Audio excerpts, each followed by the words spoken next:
Good day. I'm Mariana from Durban in South Africa. I first of all need to thank you for tuning into the channel, and then a very sincere thank you if you have subscribed to the channel. This is my incentive for the hard work that I put in. I do it for the love of it, but still it takes a lot of time. Thank you. That is actually my encouragement to carry on with it. I'm really excited about this new video. It will be released in three uh, parts. This part now coming out, and then next Friday, part two, and the 5th of April. And that is still 2 weeks before the Easter weekend. I will release part three. So, as you could now have seen already on the thumbnail, it is a um, Easter bunny sleeveless cardigan. Please leave comments. I would like to hear from you. In this first video on how to crochet this cardigan, we're going to crochet one square together, and then you have to crochet a total of 13 squares. Here you can see the 12 for the back and then the one that will become the pocket. Then I'll also show you how to sew them together. And then I will show you about sizing before you actually start even to crochet the squares. Once one sew it up, then you would find that it's now narrower than what you intended it to be. Do not stress about that. In the second video released now in a week's time, I will show you how to rectify that. I always like to go around with another round, and I will guide you for all the stitches, because then the stitching up is so neat and lovely. And also the borders will also help to rectify the length if the length is a bit short. In the second video, I'm going to guide you through this pattern, how to crochet this, how to determine how many stitches you need, and then also we're going to crochet the borders. I didn't intend to make borders around the sleeve openings, but once I've done the bottom border, it was so lovely and it felt to me as if something is missing here. So then I've done the borders around the sleeves, and then I've added another round of DCs here. So I'll also guide you that you do not have, like me, to then again join yarn, because I've crocheted one round of DCs and then I had to join yarn again and crochet another round. So I will then guide you and say start here at the button side. And this is also a lovely feature, and it's actually so easy to do this part. Once you see how it is done, oh, here's a piece of yarn that I still need to work in. It is so easy to do this part, and it makes it so easy then to also go over the head, easily over the head of the little one. Good, let me keep it like that, that I can remember to sew that away. So this is how it looks like. And then in part 3, the third video, that's the exciting part actually, because the little ones would surely enjoy it so much to have something in the pocket. And it's 2 weeks away from Easter by the time that all 3 videos will be released. So there's enough time to still crochet a bunny also. I'm going to make a sleeveless cardigan for a 3-year-old girl. My granddaughter is turning 3 in April. And last year I made 2 sleeveless cardigans for her that they've enjoyed very much. And my daughter asked me to make again. Now, a t-shirt is a wonderful way to check whether your measurements are correct. So even when I make jerseys for my grandchildren, because they live far, I buy a t-shirt and I use that as my measurements. I just normally ask them to measure for me the arm length and to measure the length that they want it to be. I just want to show you here. So when I look at this t-shirt, the circumference will be 56 centimeters and it will be 22 inches. And that's exactly what my daughter asked. She asked me to make the cardigan that the circumference is 56 centimeters. So my plan is I want to make the back of the cardigan with granny squares. And then the front of the cardigan, I'm going to crochet in this color. So I want to show you these 3 types of yarns. This my daughter bought last year. I have somewhere lost the label, but it's a baby yarn. It's thinner than a double knit yarn. Now I've teamed it up with Raisa that I normally use, and it works quite well. And the colors are for me just so lovely, kind of blending in, but still giving us the distinctive rounds. You can use the same method to make a cardigan for any age of a girl, because you just need to have a t-shirt. Now, I have seen when I was at this round that surely it's a square, so it will be 9 by 9. So I need 3 over the breadth, and then I need, because that will give me 9 times 3 will give me 27, and it's supposed to be 28, but I still want to crochet a last round, and that will be perfect. Before I sew it in up, then the size will be correct, and then the length, my daughter asked me to make it 37 centimeters. So if I look at this, 9 times 4 give me 36. So that means I still have then a 1 centimeter left that I will at the end shape the neck, and at the bottom also have a small border. So it works out perfectly. I need 12 of these granny squares for the back of the cardigan. So in this first part, we're going to crochet the 12 granny squares. I'm going to crochet the granny squares in silence, and I will show on screen each round and the stitch count. I'm not going to put here between the groups of 3, I'm not going to put a chain stitch here like in the classic granny square, because I want it to be a more closer pattern. And the corners, I will still put 2 chain stitches, but no chain stitches here between them. I use a somewhat smaller hook than what is advised on the label, because that makes the granny square a bit neater, especially if you want to use it in a garment.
This one is for the pocket at the front.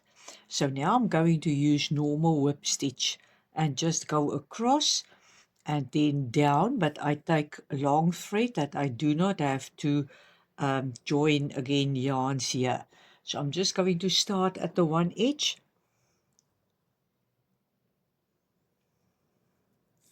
Just get the yarn at the back and maybe secure it in place.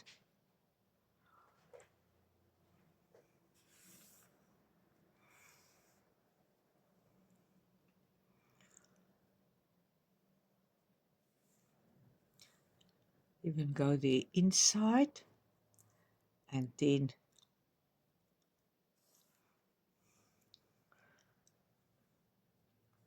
just like that.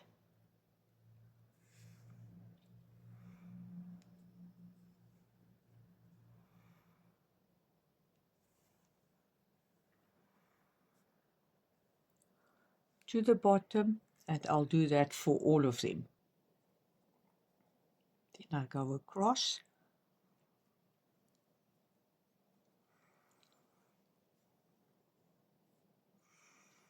And I'll go into that one.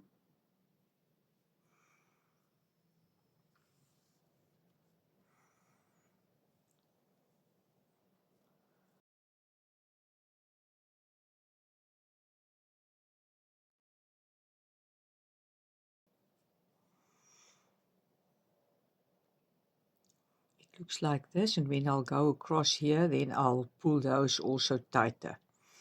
So you will see it will look neat there at the corners. Just see that you pull it tight.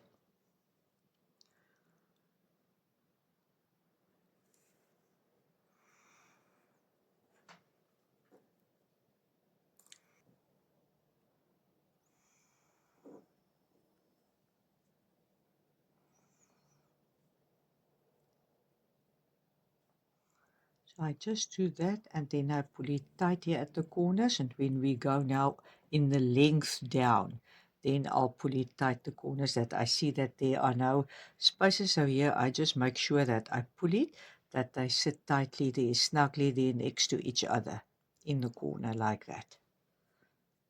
Good, like that I will carry on now.